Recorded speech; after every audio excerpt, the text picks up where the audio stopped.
Hey, it's Bobby Bones with some exciting news. Open booking is here for the Top Shelf Country Cruise, setting sail February 2026 aboard the luxurious Celebrity Reflection. Spots are filling up fast, so book your stateroom today or sign up to become a lineup insider to receive the final lineup 48 hours prior to the public. Don't miss your chance to make February 2026 unforgettable. Visit TopShelfCountryCruise.com. That's TopShelfCountryCruise.com. You know, some people say that Odoo business management software is like fertilizer, the way it promotes growth and all. But other people say Odoo is like a magic beanstalk because it grows with your company and is also magically affordable. And there's some people who would even say Odoo's individual software programs come together to build the perfect suite like building blocks. Well, Odoo is all of these things. Fertilizer, magic beanstalk, building blocks for business. So sign up now at odoo.com. ODOO.com. So Miyamoto starts making his own games, and boom, that's the start of it. Huh, you don't say. So when do video games get, good?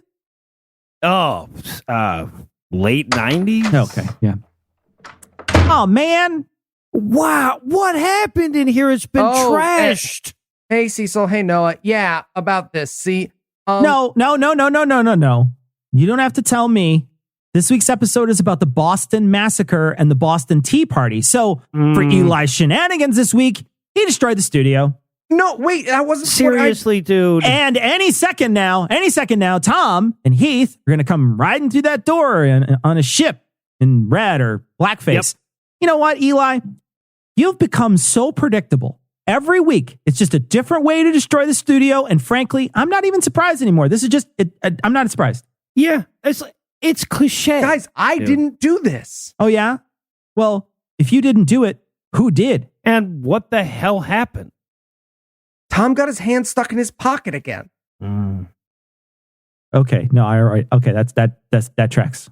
He broke way less stuff this time, actually. Right? I was proud of him.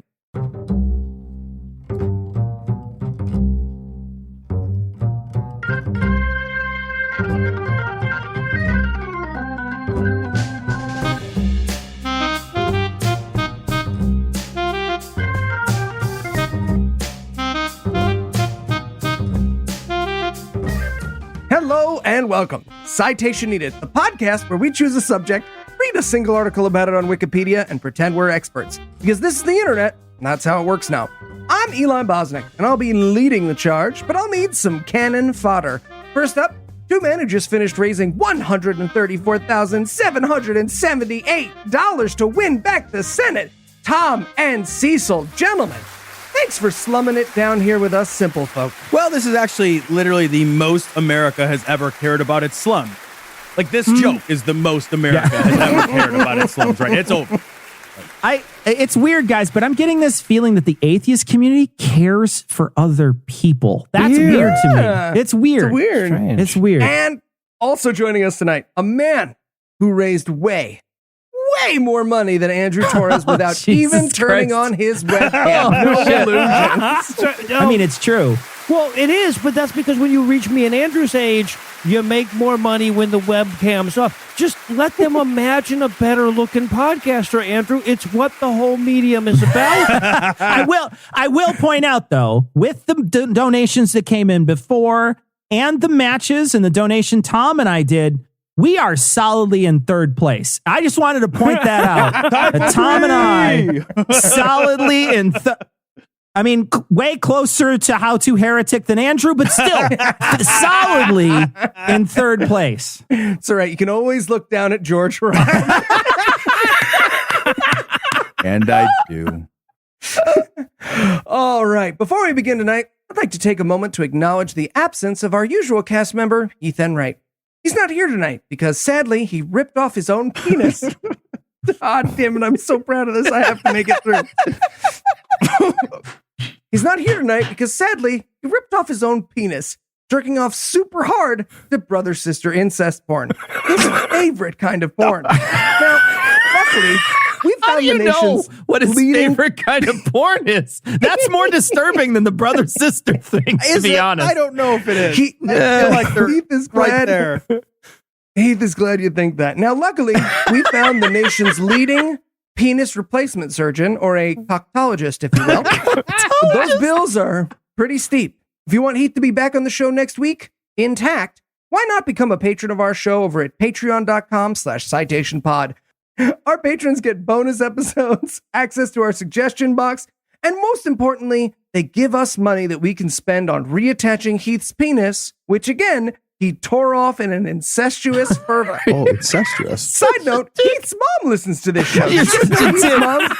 Such a I found dick. that out this week. Jesus Christ. Anyway, if you'd like to learn how to join their ranks, be sure to stick around till the end of the show. And with that out of the way, tell us, Tom, what person, place, thing, concept, phenomenon, or event will we be talking about today? Well, it's a hard pivot to the Boston Massacre and Boston Tea Party. See, I figured the Boston theme was the reason Heath wasn't here, but yeah. He's sitting one out. And Cecil, you've given me yet another chance to make you do Boston lady voice. Are you ready to contextualize the glory? Who the fuck likes fucking tea parties? I'm doing jello shots till I lose fucking control of my fucking bladder over here. That's the whole show. That's the whole show. That's all I need. I don't need anything else. So, tell us, Cecil, where do we begin our tale? Well, we begin our tale in the colonies. England sent over colonists to the Americas in early 1600, as we learned recently in one of our episodes, and the colonies were under British rule for over 150 years. In that time, British colonists had town meetings, elected people in democratic elections, had their own press, and pretty much ruled themselves. At least that's what the colonists thought. Right, yeah, but the Brits had more foresight. They're like, you know what? 240 years of this self-rule shit, they'll be elected a racist circus peanut just to see what happens. So things start to change around the time of the 7 Years' War, pretty significantly. The 7 Years' War was about Prussia and Austria fighting over a territory that literally doesn't exist anymore, like Prussia. And then the French and English thought it would be a great time to join in and start wailing on each other. Now, the part of the 7 Years' War that happened in the Americas is known as the French and Washington Football Team War. During this war, the British sent a bunch of troops to protect their colonial interests. And once the war was over, the troops stuck around and Britain was looking for a way to get reimbursed for all that trouble they went through. So they decided to extort land they already own? Yes, exactly. Sure is a nice town we've got here. It would be a pity if something were to happen to us. So enter the Stamp Act of 1765. So trigger warning, millennials, I'm going to be talking about stamps, okay? And not just the ones that give you so much anxiety you don't mail and vote. The Seattle millennial transported in time back to the colonies would basically spend their days huddled in a fetal position, rocking back and forth. Everything needed a stamp. Everything. Okay, maybe I'm being dramatic here, but a lot of things needed a stamp. That's what I want to say. A lot of things. That's still true today. See, so like, for example, all those non-voting millennials you're talking about still need the shit stamped out of them. So they stamped legal documents. They stamped newspapers. They stamped playing cards. Each? Yeah, I guess. I don't know. They stamped magazines. That's why the pages are sticking together. Anything that required a stamp also required the colonists to fork over some money to pay for the ink, I guess. This is sales tax. This is just an very individuated sales tax. Very individual. But they were stamping shit like crazy. And if you think modern Republicans hate taxes, you would be impressed by the colonists. They fucking hated being taxed like a bunch. They hated it so much that the Wikipedia page has a section, 3.2, protests in the streets, and that section has 7 subsections. Jesus. More sections than cops convicted in the last 15 years of murdering American citizens. Well, surely, Cecil, these were peaceful protests about some tax, right? Quote, Andrew Oliver was a distributor of stamps for Massachusetts who was hanged in effigy on the 14th of August, 1765. One night, a protester led a crowd which cut down the effigy of Andrew Oliver, and they took it in a funeral procession to the town house where the legislature met. From there, they went to Oliver's office, which they tore down and symbolically stamped the timbers. Stamp me, I'll stamp you. Stamp house, stamp office. So amazing. Next, they took the effigy to Oliver's home at the foot of Fort Hill, where they beheaded it and then burned it. Jesus. Along with Oliver's stable and coach and chase. The sheriff and the lieutenant governor were stoned when they tried to stop the mob, which then looted and destroyed the contents of Oliver's house. Oliver asked to be relieved of his duties the next day. This resignation, however, was not enough. Oliver was ultimately forced by the protesters to be paraded through the streets and to publicly resign under the Liberty Tree, end quote. Fuck. Okay, but one time someone ran Tucker Carlson's doorbell. So, things have gone pretty wild here in the Mustangs, too. They rang it. We've captured the duly appointed official and are preparing to lynch him. Yeah! Where shall we meet? The Liberty Tree! Yes. Wait, I'm sorry, the what? The Liberty Tree! Ha ha! Okay, but that seems a little... Yeah, the kidnapping shrub was taken, doesn't have any openings till Thursday. Right. And, the irony bush? Yeah, that's full too. damn it. All right, to the Liberty Tree, then. Huzzah! Liberty! The lieutenant governor also had some protesters. His name was Thomas Hutchinson. A group went to his mansion, so they're already on my good side. And then they threw the family out and then destroyed the furniture. They tore the walls in the house down to the studs. They threw all the wine into the yard from the wine cellar, and then they broke it. And you lost Tom. I guess. Yeah. Yeah, that's a bit. This is cruel and unusual punishment. So we have that yet? We got to. It was added right the after genesis this. of that one. They dumped this guy's books and papers, and for good measure, they threw a rope around the decorative turret on his house or the cupola, and then they pulled it off like a dermatologist removing a boil. What? Dude, you need a new dermatologist. That is. I guess shit. so. They estimated the damage in today's money is about $250,000 in peaceful protesting. Yeah, right. No, when I was a kid, these people were sold as heroes, but now when I picture them, they're wearing MAGA hats, and this is a way different story. Right? They did pretty much the same thing to the stamp distributor's house in Rhode Island. 2,000 people in New York attacked the governor's house and burned his coach. There were violent riots in St. Kitts. All across the colonies, they had mock funerals for people distributing stamps. They would hang and burn people in effigy. And then there's this famous image of the Sons of Liberty tarring and feathering a loyalist while they pour tea into his mouth. And I had no idea I had this kink until I saw this picture. It's crazy. Okay, the tea feels like it was a weird last-minute addition, right? Tar him! Feather him! No, please, spare me. And pour tea down his mouth. What? Huh? Tea. Just to drink. We'll pour it down his mouth. I mean, that's not really one of the... You guys got to do one. I want to do one, too. Okay. it's fine. I guess we have it. That's right. Get ready for some tea, motherfucker. Oh, I actually like tea. I like it quite really? A bit. Well, we're going to do it after 5 p.m., so you're going to be up super duper late, and you're going to spend the whole time being like, damn, I shouldn't have had that tea so late.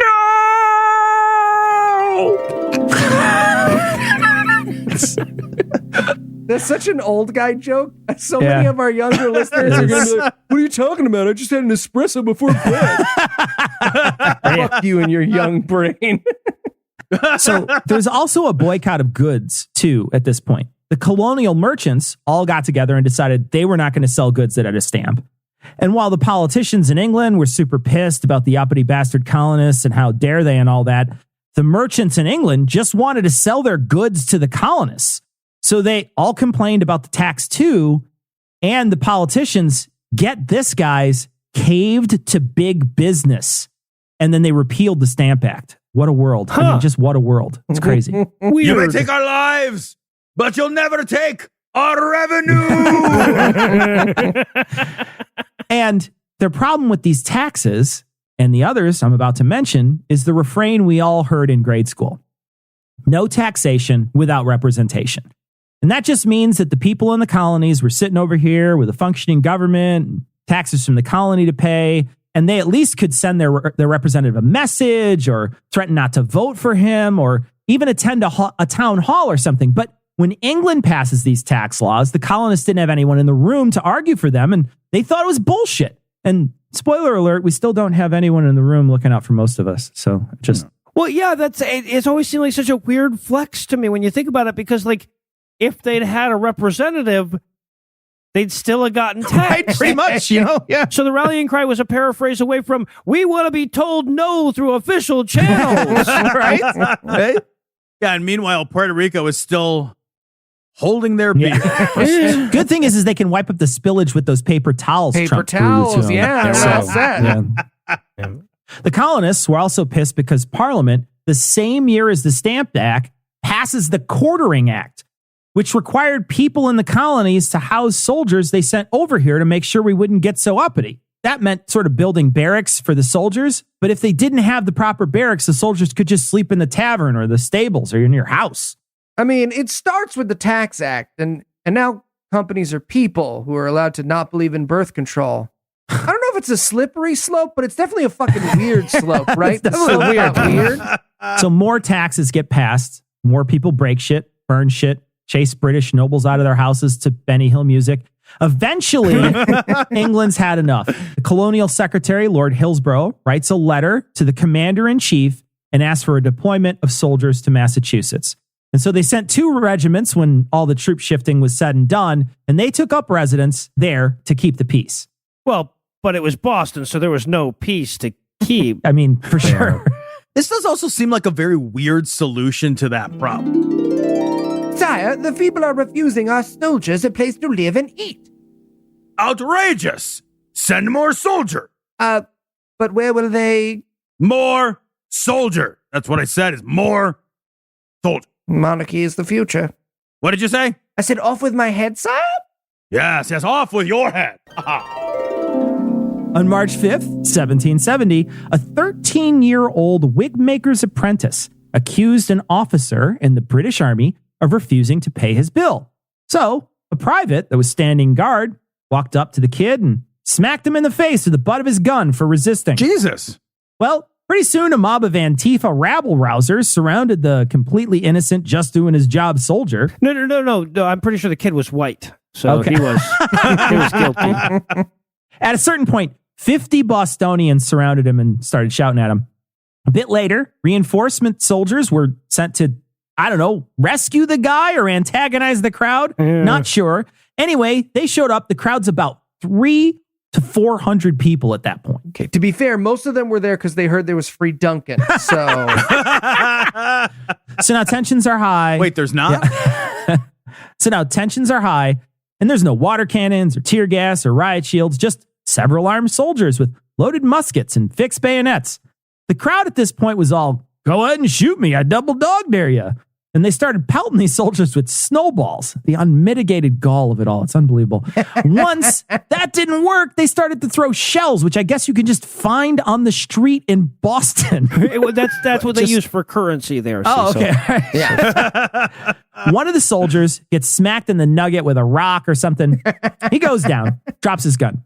He gets up super pissed, yells fire, and shoots into the crowd. A couple other soldiers shoot, but most people don't think this was like an organized volley at all. Just some soldiers standing their ground. 11 total people were hit. 3 of them died instantly. Samuel Gray, James Caldwell, and Crispus Attucks. Samuel Maverick, another person, died the next day of his wounds, and an Irish immigrant named Patrick Carr died a couple of weeks afterwards. Yeah, I'm sorry. If you die in a mass shooting with a guy named Crispus Attucks, nobody's remembering shit about you. Well, and by the way, if 5 deaths seems low for a massacre, I should point out that that's 158 in today's gun massacres. Right, yeah. Yeah, the exchange rate's pretty big. Yeah. The media in the colonies had a field day with this. They printed a bunch of very slanted articles with the soldiers lining up to fire a volley, making it look like it was unprovoked. The outcry in the colonies for these soldiers to be tried was unrelenting. So they charged these guys and put them on trial. But don't worry, all you Red Lives Matter people. They mostly got away with it. In fact, founding father John Adams, the second president of the United States, defended them in court as their attorney. Yeah, it's actually all fine. Turns out it was a no-knock protest. So you can pretty much do that how you want. And in a wonderful case of what's old is new again, John Adams said to the jury that this group had provoked the soldiers and that they were, quote, a motley rabble of saucy boys, Negroes and mulattoes, Irish teagues and outlandish jacktars, end quote. Slow down, Cecil. I'm learning so many new words. Saucy boys? Jack Tars. One of the guys that was murdered by the soldiers, some say the first martyr of the Revolutionary War, was an escaped slave, Crispus Attucks. Okay, that sounds like a name for a dust-flavored cereal. That's all that... Yeah. I'm not saying I'd have 2 bowls, but I would have at least 2 bowls. I definitely would too. Mm-hmm. Yeah. Adams said that his murder was totally justified because he was, quote, a stout mulatto fellow whose very looks was enough to terrify any person, end Jesus quote. Christ. All right. Plus, he was in a charging posture. Yes. Right, yeah. Charging, leaned over. And of the 8 soldiers that were charged, 6 were acquitted and 2 were charged with manslaughter. That's a pretty terrible batting average when you consider that they all would have got a GoFundMe today. So wouldn't have. Yeah. All right. Well, while Twitter explains to Cecil that Krispy Kreme attic hats had not 1 but 2 parking tickets, we're going to take a quick break for a little something we call apropos of nothing. You've heard about the founding of our great nation. These taxes are outrageous, sir. How will I feed my children? But you've never seen it like this. Oh, I know how you feed your fucking children. They can eat lead. Mark Wahlberg is the one British soldier whose pip won't pip. Excuse me, sir. You forgot to pay for that wig. Oh, someone's gonna pay for this fucking wig, all right, but it's not gonna be me.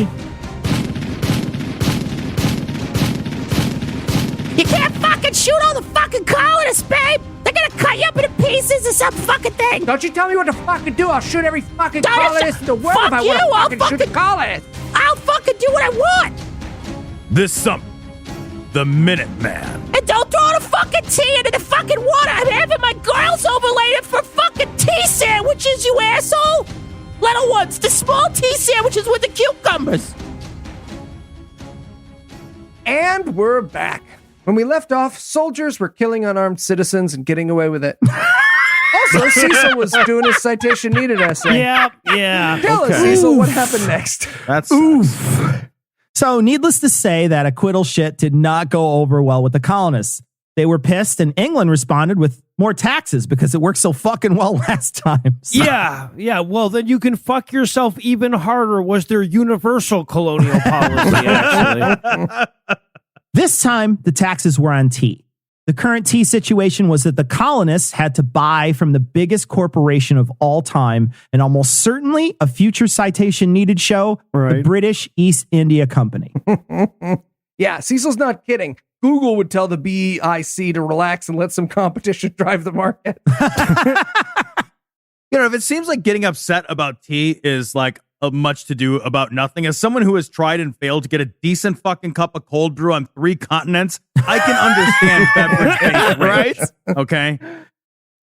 This was the only authorized seller of tea in the colonies, and the colonists had to pay 2 pennies per pound for tea as tax. Well, if you thought stamping shit and making it cost more money was a bad idea, this whole tea thing was on another level. Tea was one of, if not the most consumed beverage in the colonies, and today it isn't in America, so that tells you where this is going. Oh, so I'm excited to hear about the taxes on deodorant and manners that happened today. I'm not sure how good you thought people smelled in the 1700s, Eli, but as to manners, I'm sorry to diverge here, but this is a quote from an actual guide to etiquette, table etiquette, circa 1770. Quote, "Put not another bite into your mouth till the former be swallowed," end quote. So, not exactly mannering at a high level. The next one tells you not to kill any bugs while everybody's watching. And of course, this is happening before the era of fast communication. So the fastest you could hear about something from Europe is as fast as a ship could sail. So they hear about this fucking outrageous tea act, and the moment they hear about it, the colonists find out that there's a very large shipment of tea on its way over right now.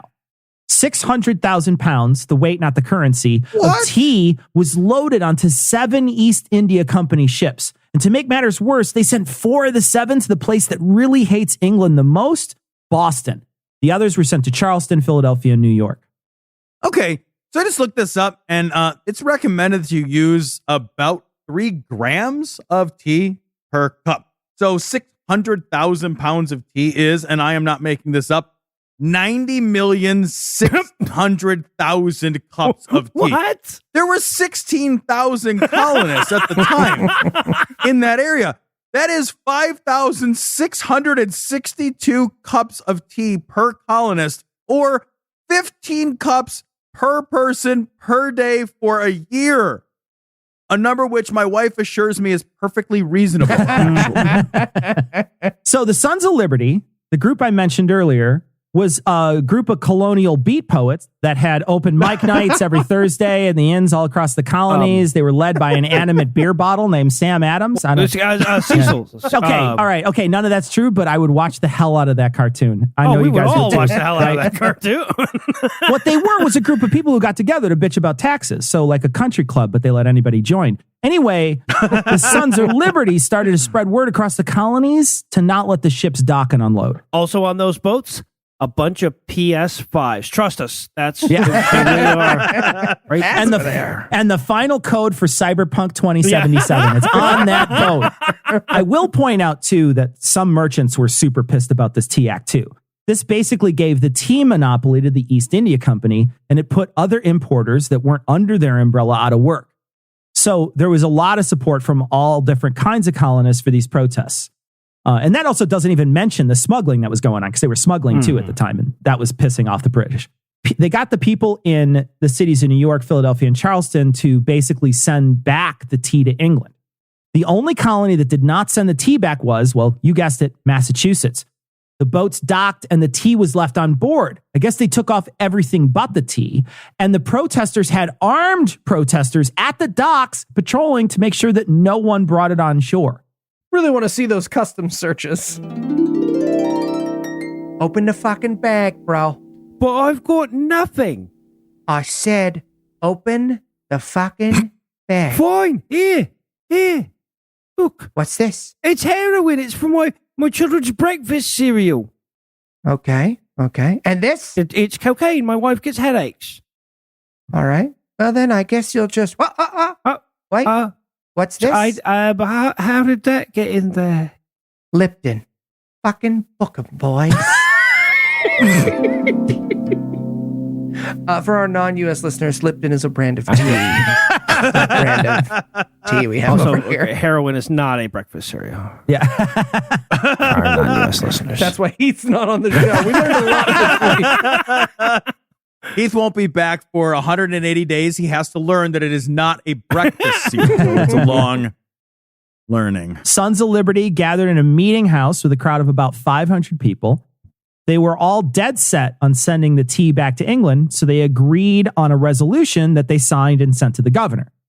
Now, we met the governor earlier in our story when that group of peaceful protesters tore out his walls and threw his shit on his lawn and stomped on it. He considered the suggestion of the group to send the ship back to England, and then he told them to fuck off. Oh, you want me to send the tea back? Hey, that's a great idea. Let me just write that down with my favorite pen. Oh, wait, I can't. You stomped on it. You stomped on it. Well, then 2 more ships that had tea on it came into the harbor. It's the last day for the ship to turn around. I guess back then they had some kind of weird no takesies, backsies, 5-second rule on imported goods. Oh, yeah. We'd hate not to follow all the rules and protocol at this late stage in the unrest. Right, yeah. So that would be... Well, it's the governor who's followed him. Fucking The gist awkward. of all this is that the governor wanted the ship to stay to pay duties on the imported goods, and the people wanted the ship to go because, fuck the police. And this was the last day before the cargo could be seized by the governor, which was actually 247 years ago today. Huh. It's amazing how jingoistic we're still able to get over that time we Karen'd our way into independence, isn't it? Because that's exactly what it is. We just asked to speak to the manager with a fucking musket. Anyway, that small-ass meeting of 500 people when one boat was getting ready to unload was nothing. That night, At the same meeting house, out of a town with a population of 16,000 people, 6,000 to 7,000 people showed up at the meeting to get super mad together. The governor refused to send the ships back to England. So Sam Adams, not John Adams, one was president, the other was in the Sons of Liberty. Eli, pay attention. One's a beer, the other's beer goggles. Gets on a table and he says, quote, "This meeting can do nothing further to save the country," end quote. Then he winks really obviously at the crowd and he leaves. And he didn't have an old-timey Cecil or Noah to edit out what he suggested once they got outside. So yeah, tea party. Tea party. Right. Yeah, but there was that one guy who just misunderstood what everything was about, so he just found himself sitting alone at home with a table full of teddy bears, feeling very confused. What kind of tea party is this? I misunderstood. Oh. He and his Sons of Liberty go to get ready to cause a little heck now. They plan to head to the harbor, but they had to get spiffed up first. They put on black or red face, and then they stick feather headdresses on, and then they march to the dock. When they get there, they take all the tea, 340 chests worth, which weighed about 92,000 pounds and was worth about $1.7 million in today's money, and they threw it into the ocean. Oh, guys, this is badass. But this isn't going to cause the future to name our grand gesture of independence after an event synonymous with 4-year-old girls playing pretend, is it? No. It'll be fine. Why dress like the Mohawk Native American tribe? Well, they needed to disguise themselves, and I guess the Mohawk was symbolic in some way. It's not clear. Same guy as before. Guys, if we aren't careful, this part of American history could be not racist. Any ideas for the little girl thing? Okay, and this is also important. This is mostly symbolic, so we need to strike a tone of racist, plausible deniability. Yeah, right. Yeah. That's way better than E pluribus unum. So remember when I said there were 4 ships? Well, there were 4. They only destroyed the tea on 3 of them. So they find out that one of them, the William, ran aground in Cape Cod. Immersed accidentally in seawater, and it still tasted better than Arizona tea. That's just, and not a lot. Yeah, no, yeah, like a lot better. So it was unloaded. The tea was taxed, and people bought it. The Sons of Liberty tracked the tea to a warehouse in Boston, broke into it, and ruined every bit of it that they could find. The stuff that was sold to a private reseller was also found, and they broke into that guy's shop, dressed again in blackface with feather headdresses, and then they threw that tea into the harbor too. Just showing up at his customers' houses going like, "Hey, I need to break your teapot. Sorry, we're doing a whole thing. It's for history." Exactly. So the Mohawk thing and the involvement of Sam Adams is disputed, but it's a common tale told to everyone. And this is from Wikipedia, quote, "Whether or not Samuel Adams helped plan the Boston Tea Party, he immediately worked to publicize and defend it. He argued that the Tea Party was not the act of a lawless mob, but was instead a principled protest and the only remaining option the people had to defend their constitutional rights," end quote. Yeah. And if you still have a problem with it, then maybe it was Indian. John Adams, the lawyer that got 6 of the 8 British soldiers acquitted for opening fire on a crowd of colonists, wrote about what would become the Boston Tea Party in a journal the day after it occurred. Quote, "Last night, 3 cargoes of tea were emptied into the sea. This morning, a man of war sails. This is the most magnificent movement of all. There is a dignity, a majesty, a sublimity in this last effort of the patriots that I greatly admire. The people should never rise without doing something to be remembered, something notable and striking. This destruction of tea is so bold." Well, I mean, it's only bold if you put enough tea in there, I guess. "So daring, so firm, intrepid, and inflexible. It must have so important consequences and so lasting that I can't but consider it as an epoch in history." Less than a year and a half later, the Revolutionary War would officially begin. Ooh. And if you had to summarize what you've learned in one sentence, Cecil, what would it be? Shooting protesters and destroying property when you protest are both originalist stances. So Amy Coney Barrett's head's going to explode one day, guys. Guarantee it. Right? Okay. Clean cut. Yeah. Clean cut. If anyone needs Clean me, cut. I'll be in Gitmo Clean hanging cut. out with Eli and Hey, Eli, why don't you ask if I'm ready for the quiz as And a are you method ready to for the clean quiz? cut that thing you just A said? moment too late. Yeah. I've got one for you, Cecil. The Boston Tea Party cemented a place for Sam Adams in American history. What other well-known American politician is most famous for putting things underwater? A. Ted Kennedy. Holy fucking shit. Jesus Christ. Oh, Jesus Christ. Holy with shit. A, that's like, wow. God damn. Is there Okay. more? Yeah, there's more, but You should have ended with A. I had to get that one out of the way early because that's what everyone was going to be expecting. Okay. Good Lord. B. George W. Bush with our mortgages. Okay. Yes. C. James Imhoff and a snowball puddle size of congressional carpeting. Or D. Donald Trump and a pair of Moscow prostitutes. Oh, gosh. A and D are so good. I got to go with A, though. That's so shocking. It was beautiful. It was just a thing of beauty. That was correct. It was A. It was Okay. all downhill All right. from there. Yes. Downhill. All right, Cecil. The Boston Tea Party was more successful than which lesser-known tea-related protests? A. The Darjeeling Limited. B. The Night of Oolong Knives. That one's good. I like that one. C. Ceylon Suckers. Okay. that's- Or D. Earl Grey. Fantastic. I gotta go with B. Night of Oolong Knives is brilliant. Very well done. Solid. Very well done. It's one of the better Nazi jokes that we've had. Yeah, I mean it's a great Nazi joke. You gotta love a good Nazi I mean, I joke. wrote the whole thing for Earl Grey, but I mean, I'll take Yeah. Oolong Knives. It's fine. That's fine. All right, Cecil, I'm planning my own tea party against the final days of the Trump administration. Bad idea. What should I dump into the Boston Harbor to get my message across? A. The flip-flops on buns people call Chick-fil-A sandwiches. Yes. B. All these mail-in ballots for Trump I found hidden in Hugo Chavez's grave. Or C. Randy Quaid. Oh gosh. Oh. Secret answer D. All of the fucking above. That is correct. And that means nobody stumped you, Cecil, so you are this week's winner. All right. Well, why don't we see if we can get Tom's hand out of his pocket and he can become verbal again and do an essay next week. All right. That's No promises. promises. All right. Well, for Tom, Cecil, and Noah, I'm Eli Bosnick. Thanking you for hanging out with us today. We'll be back next week. And by then, Tom will be an expert on something else. And Between Heath's now then, penis you will can be listen- sewed back on. Yeah, and Heath will also be here. Yeah.